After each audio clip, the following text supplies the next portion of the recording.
Hola chicas, buenas tardes. Vamos a continuar con la unidad que estamos revisando en este momento, que es aparato digestivo, cómo es el funcionamiento. La sesión del día de hoy está encaminada a que sigamos en la revisión de, por ejemplo, cómo es la parte de la secreción biliar, cómo es el transporte de líquidos, de algunos otros electrolitos, también las funciones que tiene el intestino, la regulación hormonal, o sea, seguir comprendiendo el cómo se compone, ¿no? En funcionamiento y qué estructuras se relacionan para poder llevar a cabo todo el proceso de la nutrición en sí, ¿no? Que es un proceso amplio.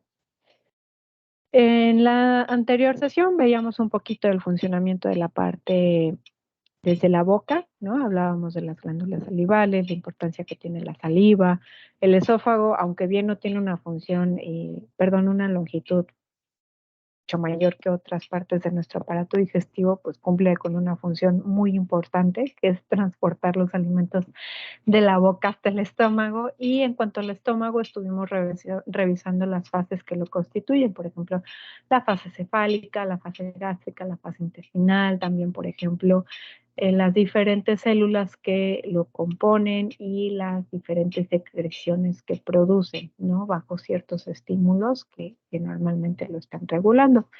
Entonces, nos habíamos quedado en esta parte, si no mal recuerdo. Voy a apagar la camarita para que se centren en la diapositiva. Y pues aquí nada más recordando, perdón, continuando, ya no recordando, en lo que es la secreción gástrica, entonces después de toda esta parte, aproximadamente hablamos de que la secreción gástrica en sí añade aprox unos 2,5 litros por día a todo lo que es el contenido intestinal. Entonces, pues pese a su volumen, ¿no? Y el control que tiene, que revisábamos un poquito la sesión pasada, las secreciones gástricas realmente son indispensables para la digestión, ¿no? De una comida completa. Salvo, recuerden, de la absorción de la vitamina B12, para lo cual es necesario nada más y nada menos que el factor intrínseco. Ahora, aquí entra un aspecto muy interesante, que la mayor parte de una comida líquida usualmente se vacía en 1 o 2 horas, dependiendo la cantidad. Y en el caso de una comida sólida, se vacía en aproximadamente 2, 3 horas. Y por ahí les va a hacer mucho sentido porque cuando se hablaba antes, yo no sé si aún les llega a tocar ver esto, pero de pronto decían, come 5 veces al día. Una razón era esta, ¿no? Por el vaciado gástrico. Sin embargo, pues bueno, ya se vio que realmente no tanto. Ahora, otro aspecto llamativo es que cuando se comen aislados, los hidratos de carbono, pues son los primeros en salir, ¿no? Los primeros en aprovecharse. Porque recuerden, nuestro organismo vive, las neuronas necesitan la glucosa sí o sí, ¿no? Los eritrocitos necesitan glucosa sí o sí. Posteriormente, en orden de prioridad, pues siguen las proteínas, las grasas, los alimentos con fibra, siendo estos últimos los más lentos, ¿no? Y pues, ¿cómo es una comida normal? Pues con todo, ¿no? Entonces, realmente el vaciado del estómago dependerá del volumen global, de las características de los alimentos, pues los líquidos se vacían más rápido que los sólidos, las partículas grandes se van más lento que las partículas pequeñas, el alimento muy energético tiende a vaciarse más lento que aquellas comidas con un bajo contenido calórico. Entonces, de pronto es como si les hiciera la pregunta, pues a ver, ¿qué se imaginan que se va a salir más rápido, no? Una pechuga de pollo con arroz y brócoli o un licuado con manzana salvado de trigo y a lo mejor nueces y almendras y avena. Ahí sería cuestión de valorar a detalle cuál se está componiendo de más fibra, cuánto posee de carbohidratos totales, parte de la fibra, cuánto de proteína, cuánto de grasas, qué tan fino el licuado, ¿no? si aún conservo ciertas partículas o, por ejemplo, bueno, si lo consume una persona que tiene todas sus piezas dentales o no, por qué tan fino va a estar la masticación.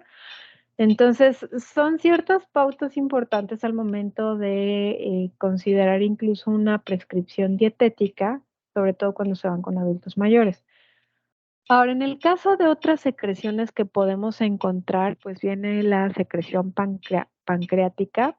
Recordemos que el páncreas, podemos hablar de un páncreas endocrino, que ahorita no lo vamos a meter tanto, sino el páncreas exocrino. El jugo pancreático tiene enzimas muy importantes para lo que es la digestión. Y este jugo pancreático se regula por lo que es la secretina y por lo que es la colecistoquinina. Y la porción que se secreta de jugo pancreático normalmente se vierte sobre las luces de los conductos pancreáticos que se unen en uno solo, el cual se une al colédoco, ¿no? Para lo que es la ampolla de váter y que desemboca y se envuelve por el esfínter de Oddi. Entonces, en cuanto a las características del jugo pancreático, es alcalino principalmente y se secretan al día 1500 mililitros. Entonces, vayan haciendo sumatoria. Ya estuvimos hablando de lo que se produce de saliva, de lo que se produce de jugo gástrico, ahorita lo que se produce de jugo pancreático. Ahora, también los jugos biliares e intestinales, en esencia son neutrales o alcalinos y estas secreciones, o sea, el jugo pancreático, biliar, intestinal, la función que tienen es neutralizar el ácido gástrico, ¿no? De hecho, en el duodeno normalmente el pH ya estamos hablando de un pH de 6 a 7. Y pues para el tiempo en que el quimo llega al yeyuno, pues su pH ya es casi neutral. Ocasionalmente puede llegar como alcalino, pero principalmente llega de forma neutral. Ahora, sabemos que existe un peligro potencial cuando hablamos de la tripsina. ¿Vale? Recuerden que la tripsina, la función que tiene dentro de tantas es digerir las proteínas. Entonces, pues el páncreas está provisto de un inhibidor de tripsina. Imagínense qué drama sería, ¿no? Entonces, en este sentido, pues la secreción del jugo pancreático es importante que conozcamos por medio de qué o gracias a que se regula. Y este se regula principalmente por mecanismos hormonales, por ejemplo, también la presencia del ácido clorhídrico, las enzimas presentes, y pues principalmente son las que podemos mencionar. De hecho, por ahí recuerden, la acetilcolina tiene una función importante.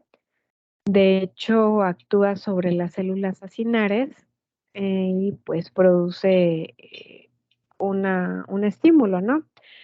También fíjense que está regulado en parte una secreción que se refleja por lo que son las fibras vagales. Recuerden que el nervio vago tiene un papel fundamental.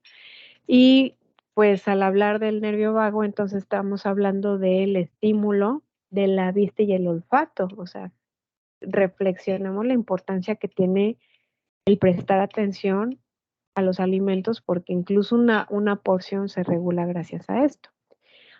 Ahora, en cuanto a la secreción biliar, es súper importante. Ahorita les comento el por qué, principalmente pues, por las vitaminas, ¿no? Entre otros. Pero recordemos que la bilis, pues originada en el hígado, sirve para absorber los lípidos y como un líquido excretor, perdón, decisivo de algunos productos terminales, sobre todo productos que son de naturaleza liposoluble y también dentro de lo que es el metabolismo de agentes xenobióticos. Un agente xenobiótico, recuerden que es algo externo al cuerpo, pues aquellos que son liposolubles. Entonces, En grandes rasgos esa es la importancia que tiene la bilis, ¿no? Absorción de los lípidos y pues como un líquido excretor de productos liposolubles. Ahora, de hecho, pues es importante también porque es la única vía por medio de la cual eliminamos el colesterol.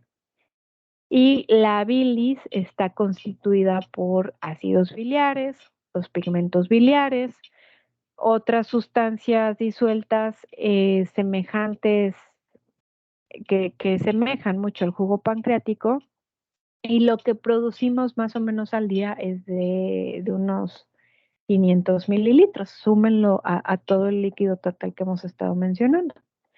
Entonces, aquí lo importante es que algunos componentes se reabsorben gracias a la bilis y pues se reabsorben para ser excretados de nueva cuenta por el hígado. Entonces, los ácidos biliares se sintetizan a partir del colesterol y podemos hablar de dos tipos de ácidos biliares.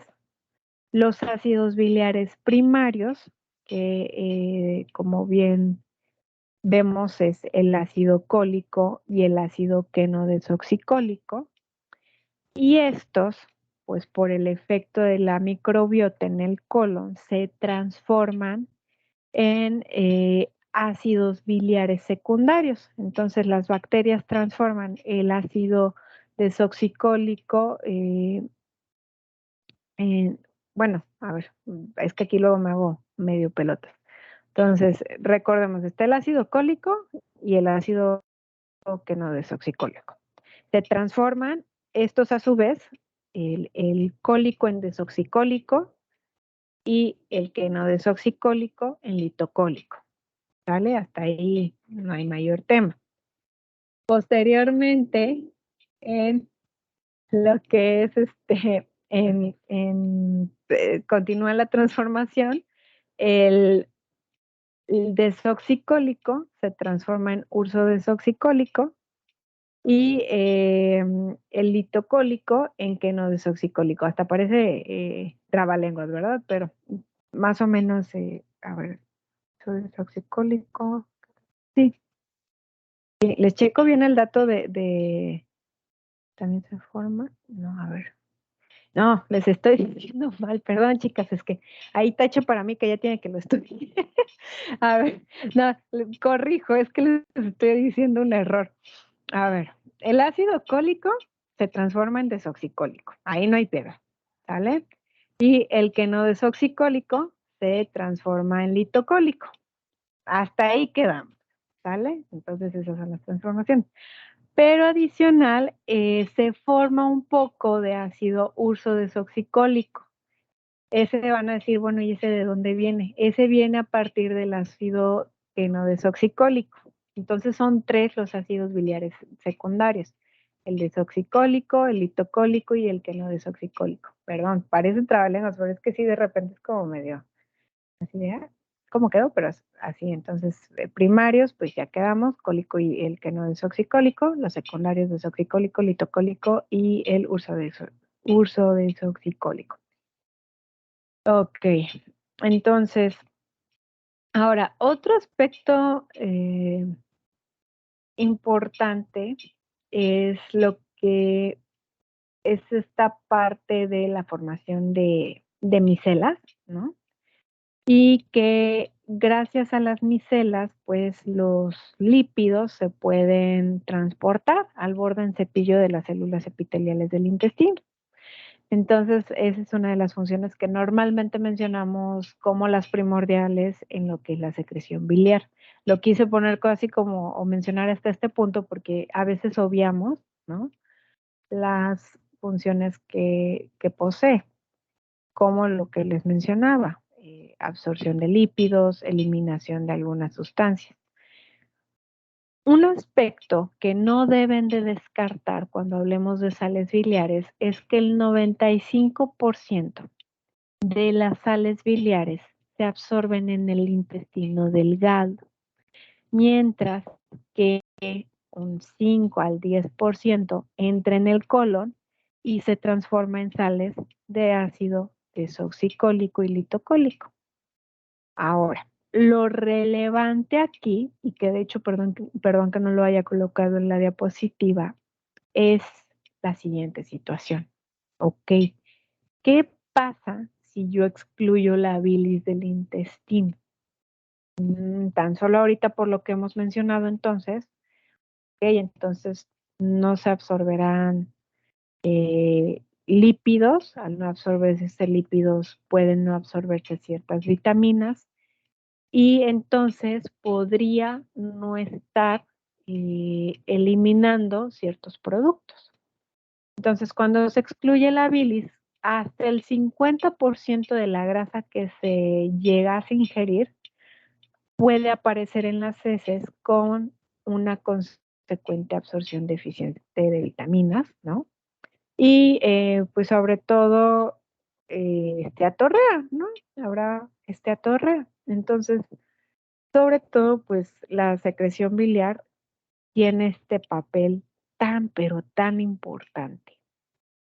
Ya más adelante, bueno, en esta experiencia educativa quizá no tanto, pero en lo que es dietoterapia y en lo que es fisiopatología se habla un poquito de la repercusión, ¿no? Lo grave que puede ser o traducirse esto en, por ejemplo, resecciones intestinales, entre otros temas. Ahora, en cuanto al transporte de los líquidos y de los electrolitos, pues aquí vamos a cambiar un poquito la mira. Si se dan cuenta, ahí tenemos la tablita. Ya les saqué las cuentas, ahora sí les digo el precio de PAPI, ¿no? ¿Por qué? Porque el líquido que se emplea durante la digestión y absorción, pues pasa a través de todo el epitelio para que evitemos la deshidratación. El agua tiene un transporte pasivo hacia adentro y fuera de la luz intestinal, dependiendo de los gradientes electroquímicos. Entonces, en el lapso entre alimentos, estos mecanismos se centran en torno a los electrolitos y de forma diaria, o sea, alrededor de los 2 litros que siempre nos recomiendan ingerir, más los 7 litros de las secreciones, aprox, poquito más, poquito menos de todas nuestras secreciones, glándulas, pues realmente se reabsorbe hasta el 99%. Si se dan cuenta, la eficiencia es muy alta, pues principalmente para evitar la deshidratación y la pérdida. Y pues se llega a perder un poquito por ahí en aproximadamente unos 200 mililitros a través de las heces. Entonces, pues realmente en el intestino delgado el transporte activo secundario de sodio es importante para absorber la glucosa, aminoácidos y los ácidos biliares, que ahorita les estaba mencionando, ¿no? Asimismo, la presencia de glucosa en la luz intestinal facilita la reabsorción de sodio y este punto es crucial. ¿Por qué?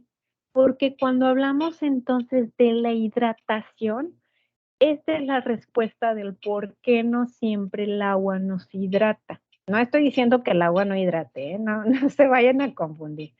Bajo ciertas situaciones donde haya existido una pérdida considerable de electrolitos, es importante que esté tanto sodio como glucosa para que uno facilite el paso del otro. Entonces, eh, bajo ciertas situaciones, les digo, es algo que debemos de considerar. Ahora, cuando no hay nutrimentos, es decir, cuando estamos en una situación de ayuno, pues de forma habitual se absorbe el sodio y el cloruro desde la luz mediante una actividad acoplada por un intercambiador que se conoce sodio-hidrógeno y tenemos un intercambiador de cloruro bicarbonato. Entonces, estos intercambiadores tienen un papel importante para mantener el equilibrio osmótico. Y de hecho, en el colon también hay un mecanismo adicional para la absorción de sodio. Entonces, como pueden darse cuenta, el cuerpo no deja ir el sodio fácilmente, ¿no? De hecho, este mecanismo que les mencionaba en el colon es un tanto similar al que se expresa en el túbulo distal del riñón. Y también esto es importante porque ayuda en la propiedad del colon para desecar las heces y pues que el organismo pierda solo una pequeña porcioncita de la carga de líquido. Entonces, pues aquí imagínense una dieta baja en sal, un incremento en la expresión del conducto epitelial de sodio por aldosterona, lo que va a favorecer es que el colon diga, oye, necesito recuperar ese sodio. Ahí el cuerpo, aunque nosotros a veces tenemos como catalogadas las dietas altas en sodio como malas de forma habitual, lo importante es que mantengamos una dieta hiposódica benigna, es decir, pues de 1500, 2000 hasta 3000 miligramos de sodio por día. Entonces, principalmente es esto algo que debemos de considerar. Ahora, estos datos adicionales y que de hecho este aspecto de verdad me gustaría que lo tuvieran presente siempre, es que en los primeros 100 centímetros del intestino delgado es donde ocurre todo una fiesta de actividad, ¿no? ¿Por qué? Porque se da lugar a la digestión, absorción de la mayor parte de los nutrimentos. Entonces, pues aquí, hablando del intestino, por ejemplo, sabemos que se compone por el duodeno, ¿no? La primera parte, y sabemos que mide aproximadamente hasta medio metro de longitud. Posteriormente le sigue el yeyuno, que tiene una medida de 2 a 3 metros. Y por último, pero no menos importante, tenemos al ilion, que es un poquito más largo, de 3 a 4 metros. Entonces, la mayor parte del proceso digestivo se completa en el duodeno. De hecho, ahí, pues, yo sé que la imagen está muy simplista, pero nos da una idea. Y en parte superior del yeyuno. Esto no quiere decir que en el resto del intestino ya no ocurra algo relevante, no, al contrario, pues ahorita estábamos hablando de la reabsorción de los líquidos, es muy importante. Y pues de hecho la absorción de la mayor parte de los nutrimentos es prácticamente completa en el momento que el material pues llega a la porción media del yeyuno. Y ahora, otro aspecto que igual me gustaría que recordaran es que el contenido intestinal avanza a una velocidad de 1 centímetro por minuto. Más o menos, pues considerando los metros de intestino que tenemos, pues va a tardar de 3 a 8 horas en recorrer todo el intestino delgado hasta poder llegar a la válvula ileocecal. Y pues en ese recorrido no es que no pase nada, o sea, al contrario, los sustratos restantes siguen siendo digeridos y absorbidos. Y más o menos en promedio, pues cada día nuestro intestino absorbe de 150 a 300 gramos de monosacáridos, de 60 a 100 gramos de ácidos grasos y de 60 a 120 gramos de aminoácidos, péptidos y de 50 a 100 gramos de iones, o sea, muchísimo. Van a decir, bueno, pero ¿de dónde sale tanto si de la dieta no consumimos tanto? Parte de las células epiteliales se reciclan, esta parte. Ahora, nada más aquí un pequeño comercial. Este, recuerden por ahí el tema de microbiología y también ahorita que de hecho que creo que están llevando parasitología, pues tan solo caigan de cuenta, sobre todo los protozoarios que ahorita los deben de estar revisando o los van a revisar, esos pequeñillos muchas veces se instalan en esos primeros 100 centímetros el intestino delgado. Entonces, díganme si sí o no nos van a estar llevando la delantera, ¿no? Y también, pues relacionándolo con microbiología, llegábamos a mencionar algunas bacterias, ¿no? Que de hecho se instalan en esta parte, que generan daño en las vellosidades intestinales. ¿Cómo no nos va a ir en feria con la importancia que tiene esto? Ahora, también ahorita que les estaba mencionando la velocidad, por ahí les decía el dato de que puede tomarnos de 3 a 8 horas, pues si hay mucho estímulo, la velocidad incluso puede ser mayor. En una infección intestinal, una infección, perdón, por microorganismos, lo que ocurre es esto. Entonces ya muchas veces no da chance a que se absorban los nutrientes necesarios. En cuanto al intestino grueso, ya no es tan largo, mide 1.5 metros más o menos y se compone por ciego, colon, recto y el conducto anal. Y pues, ¿qué de característico tenemos aquí? Pues que se produce mucho moquito, de hecho se secreta por la mucosa del intestino grueso. La función que tiene ese moquito es pues proteger a la pared intestinal de la escoriación y de la actividad bacteriana, además de que ayuda a lo que es la aglutinación de las heces. En el intestino grueso todos tenemos dimensionado que tiene lugar la fermentación bacteriana principalmente. Aquí, pues los restantes de los hidratos de carbono, sobre todo aquellos que nosotros no aprovechamos y algunos aminoácidos. Y se aprovecha para la síntesis de una fracción de las vitaminas, por ejemplo, la vitamina K y parte de la vitamina B12. Y pues finalmente lo que es la preparación de los residuos fecales.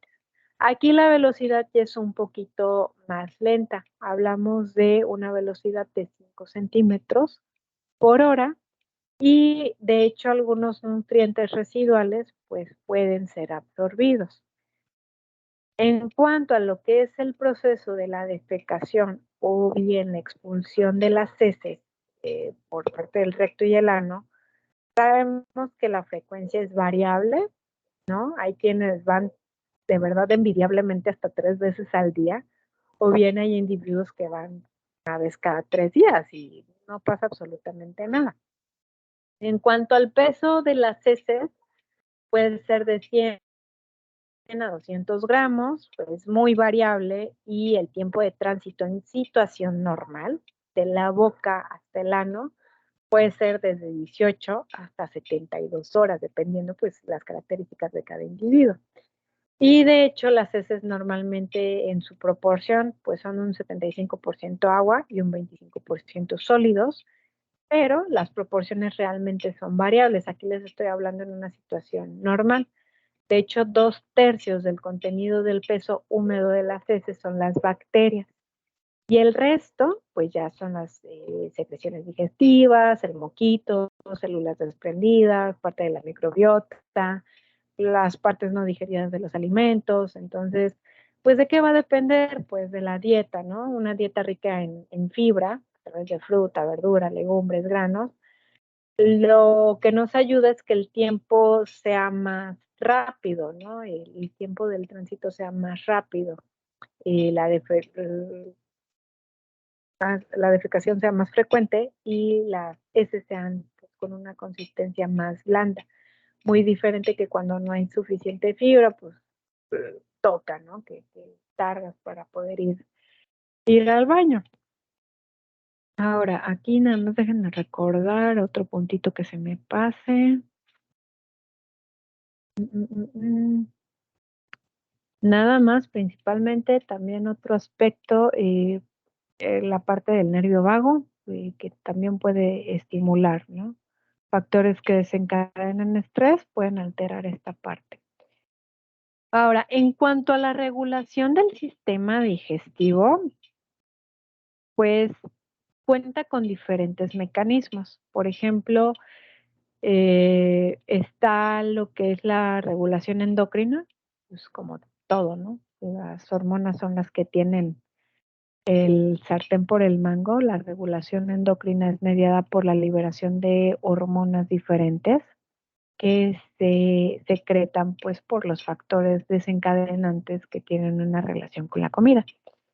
Y como toda hormona, ¿verdad? Se transporta por la circulación sanguínea y pues su sitio diana es un segmento distante del tubo digestivo o bien un órgano, por ejemplo, el páncreas, ¿no? Recuerden esta parte de la fisiología del páncreas endocrino, pues Cuando hay glucagón, se busca una función, no hay tanta insulina. Si hay insulina, se para el glucagón, o sea, es todo un feedback por parte de las hormonas.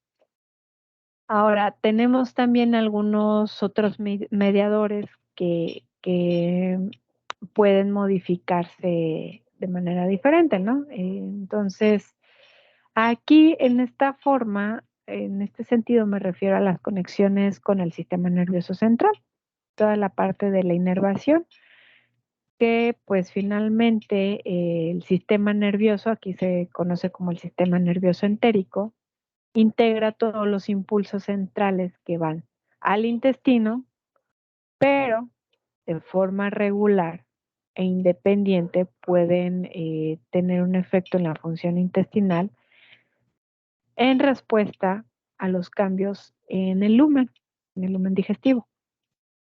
Entonces, en algunos casos, una misma sustancia puede mediar el control por vías endocrinas, paracrinas y neurocrinas. Aquí esto traducido al español, porque puede ser que se hayan quedado con cara de a qué se refiere. Pensémoslo en una enterotoxina. Algunas enterotoxinas pueden actuar de este medio, de forma endocrina, paracrina y neurocrina. Entonces, tenemos diferentes hormonas paracrinas. De hecho, aquí se clasifican principalmente con base a su estructura. Puede ser aquellas hormonas que tienen una similitud estructural como la familia de la gastrina, aquí obviamente por la gastrina y la colecistoquinina o colecistocinina, y la familia de la secretina, obviamente la secretina, el glucagón, la glicentina, el péptido intestinal vasoactivo y el péptido inhibidor gástrico. Entonces, aquí, por ejemplo, para no hacernos pelotas, a grandes rasgos, en el caso de lo que es la gastrina, recuerden que se elabora por las células G en lo que es la porción antral, y pues es típica de una serie de hormonas polipeptídicas,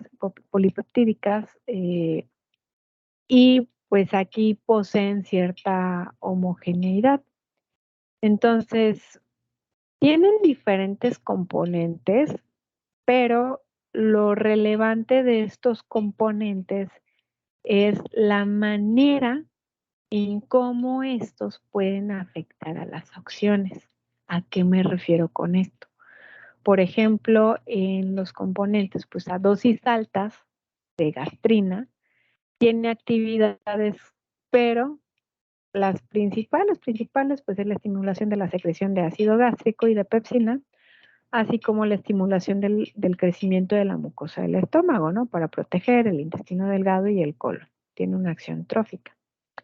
Y, por ejemplo, hay diferentes componentes que pueden afectar la secreción de la gastrina. Por ejemplo, qué tanto es el contenido gástrico, la descarga de los nervios vagos, del nervio vago, perdón, y algunos otros factores que estén en la circulación sanguínea.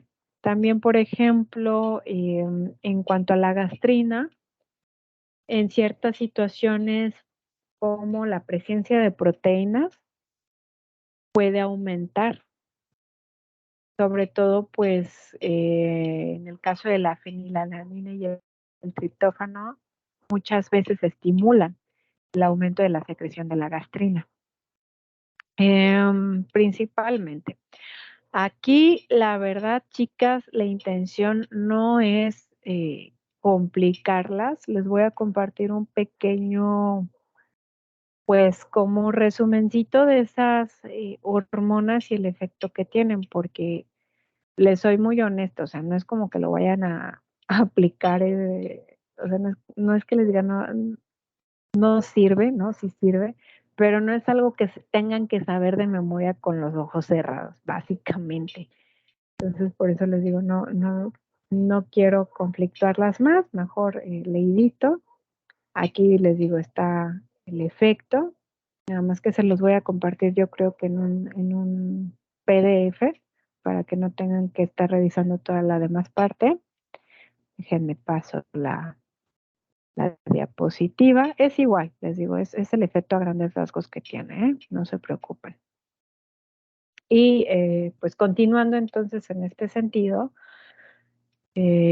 obviando un poquito de las funciones que tienen las hormonas, que son muchas, pero reitero, mejor verlo con calmita.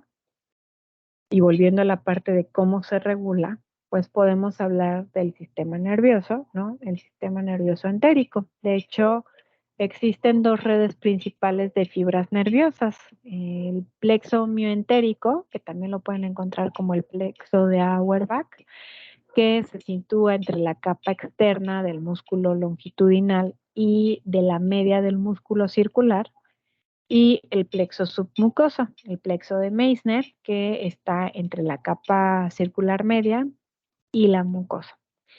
Lo relevante es que en conjunto, más o menos estamos hablando aquí de unos 100 millones de neuronas sensoriales, imagínense.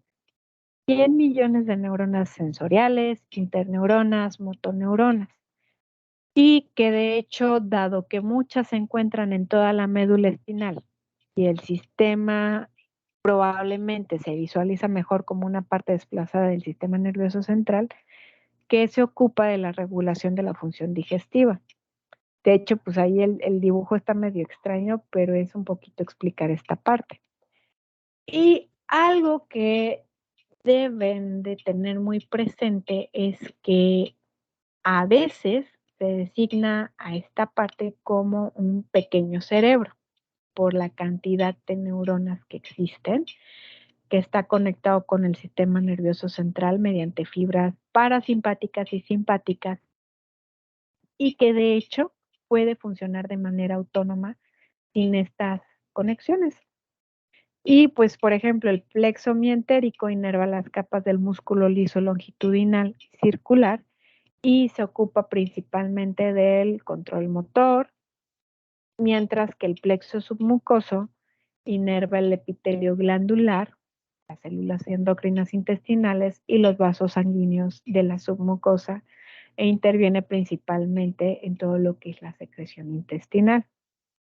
Ahora, aquí podemos hablar de diferentes neurotransmisores, por ejemplo, el ácido aminobutírico, la purina trifosfato de adenosina, el óxido nítrico, ¿no? Muy importante, que más adelante los veremos en otras funciones que tiene principalmente.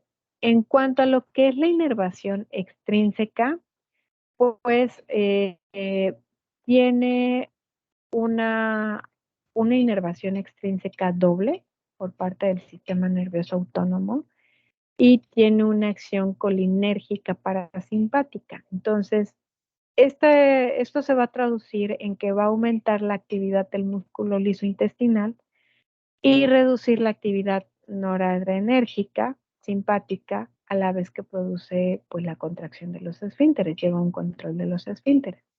Aquí estamos hablando más o menos de unas 2000 fibras simpáticas y también de una rica dotación de vasos sanguíneos, principalmente. Ahora, en cuanto a lo que es la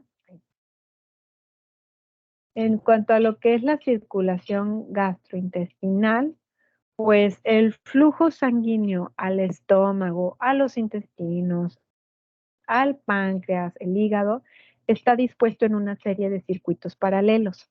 Y finalmente, toda esta sangre más o menos recibe, o sea, las vísceras y el hígado reciben alrededor del 30% del gasto cardíaco a través del tronco celíaco y de las arterias mesentéricas superiores e inferiores. Por ejemplo, en el caso del hígado, tan solo recibe más o menos unos 1300 mililitros por minuto de sangre y tan solo de la vena porta y un medio litro de, perdón, 500 mililitros por minuto de la arteria hepática durante el ayuno. Entonces, imagínense todo la demanda que tiene. Ahora, otra parte que no tan solo en esta experiencia la vamos a estar revisando, sino en muchas más porque la evidencia científica pone en relevo su importancia, pone de manifiesto, perdón, su importancia, pues es la microbiota. Entonces, la microbiota intestinal tiene un microbioma, es decir, cómo influyen los genes, es una mezcla de los microorganismos esenciales que se desarrollan bajo la genética, el entorno, la dieta, salud, enfermedad. Y de hecho, pues la población bacteriana es muy variable a lo largo del tubo digestivo, entre la luz y la mucosa, incluso entre individuos. Recuerden por ahí que hablábamos de algunas enterobacterias habituales del intestino, también existen protozoarios habituales del intestino. Entonces, de hecho, la población total de microorganismos supera en número a las células del cuerpo humano en un factor de 10. Y pues más o menos del volumen del contenido del colon supone el 35 al 50% de su volumen. Entonces, sí, relevancia. Y de hecho, pues tiene funciones importantes. Por ejemplo, nos protege ciertas especies bacterianas, controla, ¿no? Y ayuda en la diferenciación de las células epiteliales. También pues produce ciertos nutrimentos, como habíamos mencionado, ayuda a la absorción de ciertas vitaminas, pero también recuerden que ayuda con la producción de ácidos grasos de cadena corta. También previene el sobrecrecimiento de microorganismos patógenos. Da inmunidad intestinal, de hecho, y participa en este eje intestino-cerebro. De hecho, queda en el estómago o en el intestino delgado una cantidad relativamente escasa de bacterias después de las comidas, gracias al ácido clorhídrico, ¿no? También por la pepsina, la bilis, que funcionan como agente germicida. Saben ustedes que, pues bueno, los microorganismos cuentan con mecanismos de resistencia. En situaciones de disminución de las secreciones gástricas, sabemos que puede aumentar el riesgo de la inflamación de la mucosa gástrica, aumentar el sobrecrecimiento bacteriano, sobre todo en el intestino delgado, ¿no? O bien se puede aumentar mucho el número de microorganismos que llegan al colon. Tan solo recuerden por ahí el Helicobacter pylori, ¿no? Que tiene cómo escapar de esto, ¿no? Entonces, ahí hablamos de un ejemplo de un microorganismo patógeno que puede afectar en este sentido. Ahora, también pues sabemos que la microbiota tiene funciones importantes, por ejemplo, pues fermenta y en ese fermentar produce gasecitos, sobre todo pues el metano llega a ser muy prevalente cuando hay alteraciones. Y de los ácidos grasos de cadena corta, recordemos que está el ácido acético, el ácido propiónico, butírico, en algunos casos el lactático. También, gracias a la síntesis bacteriana, les había dicho, pues ayuda para lo que es la fracción de una vitamina K, B12, incluso B1 y B2. Entonces, aquí lo importante de estos datos relevantes que tenemos nosotros es que debemos de estabilizar y fortalecer los microorganismos de nuestra microbiota gracias al consumo de pre y probióticos y pues los simbióticos, ¿no? Los probióticos son estos microorganismos vivos que cuando se consumen en cantidad adecuada dan un efecto saludable, mientras que los prebióticos son aquellos ingredientes alimenticios no digeribles que poseen un efecto estimulador específico sobre poblaciones seleccionadas de bacterias del tubo digestivo. Y de hecho, nada más para hacerlo de su conocimiento, no para que lo sepan de pe a pi, y deben de cumplir con ciertas características los prebióticos, ¿no? Que escapen a la digestión en el tubo digestivo, se puedan fermentar y que puedan ayudar a aumentar la cantidad de los microorganismos principalmente. Entonces, nada más aquí, esta parte la vamos a revisar, las experiencias, muy probablemente. Ahora, por último, pero no menos importante, el colon, aparte de sus bonitas funciones que tiene, hace un rescate de las fuentes de energía no absorbida y de los ácidos grasos de cadena corta. Entonces, cuando salen del intestino delgado, quedan en el quimo cantidades variables de algunos hidratos de carbono de bajo peso molecular, algunos aminoácidos. Entonces, la acumulación de esto se podría hacer importante desde un punto de vista osmótico si no fuera gracias a nuestras bacterias colónicas. Recuerde, no, con ustedes no lo he visto, perdón. Por ahí podemos hablar de diferentes diarreas. La diarrea osmótica, por ejemplo, es resultado de cuando los mecanismos fallan. Entonces, eh, aquí la eliminación de sustratos residuales mediante la síntesis de ácidos grasos de cadena corta se denomina como el rescate colónico. Y los ácidos grasos de cadena corta que se producen por la fermentación, la ventaja que tienen es que se absorben de forma rápida y arrastran agua con ellos. Entonces, adicional a estos beneficios, pues es como un combustible para los colonocitos, estimulan la proliferación, reducen la carga osmótica, como les mencionaba, y nos ayuda con las evacuaciones, ¿no? También, por ejemplo, sabemos que nosotros realmente tenemos una capacidad escasa de rescate de hidratos de carbono, pero gracias a la fermentación colónica, pues podemos aprovechar por ahí unos gramitos extra. Y saben ustedes, lo hemos vivido todos, que cuando nos pasamos de ciertos hidratos de carbono y fibra, aparecen ciertos síntomas porque la respuesta de los microorganismos no es la adecuada, fue demasiada cantidad. Entonces, aquí lo principal es que recordemos dar aportaciones de fibra prudencial, ¿no? Dependiendo de 14 gramos de fibra por cada 1000 calorías, o bien dependiendo si lo quieren manejar con pautas para hombres o mujeres. También, pues bueno, es importante el consumo de fibra porque se encamina esta medida a lo que es el mantenimiento de la salud, del epitelio del colon, la prevención del estreñimiento y la promoción de una microflora, perdón, estable y saludable. Entonces, a grandes rasgos, estas son partes de las generalidades del funcionamiento del aparato digestivo. Como actividad, chicas, es un tema un tanto extenso y un tanto complicado, y es un tema que es importante que lo dominen. Entonces, de actividad, ahorita no se recuerden que la actividad que tienen es leer los 2 artículos. Ahorita se llevan más material para leer que se los voy a cargar en el Classroom para que en la siguiente sesión, ahora sí, desmenucemos toda esta parte y quede completamente integrada, porque no podía avanzarme con el síndrome de realimentación sin revisar de base el funcionamiento adecuado.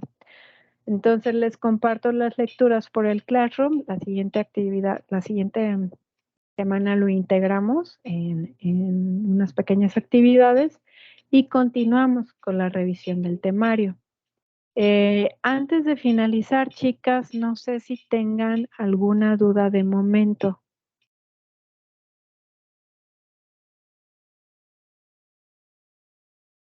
No, profesora. No, ninguna. Ok, chicas. Les voy a pedir mucha paciencia. Miren, en lo que es, si pueden, si están en sus posibilidades adicional, ya sé que les dejé de leer como 1000 cosas, si pueden, en el material complementario, sobre todo el libro de Ganong, está esta parte de la fisiología del aparato digestivo. Si lo quieren reforzar, porque de repente es mucho contenido y sí nos tenemos que ir un poquito rápido, no puedo ir haciendo las pausas que me gustarían. Entonces, si lo quieren complementar, adelante, de verdad, yo creo que les va a servir. Y también en el libro de Krauss, me parece que es el primer capítulo. De hecho, en el de Gannon no me acuerdo, no estoy segura. Mejor revisen el índice, pero les digo, que estén sus posibilidades, repasarlo, adelante. En cuanto a esta unidad, no se preocupen, ya después de la actividad de integración vamos a tener un pequeño cuestionario y con base a ese cuestionario nos basaremos para el examen, pero ahorita no se preocupen de eso. Entonces, disfruten su fin de semana, chicas. Cualquier duda que tengan, estoy a la orden, ¿de acuerdo? Cuídense mucho. Gracias, igualmente, hasta luego. Bien.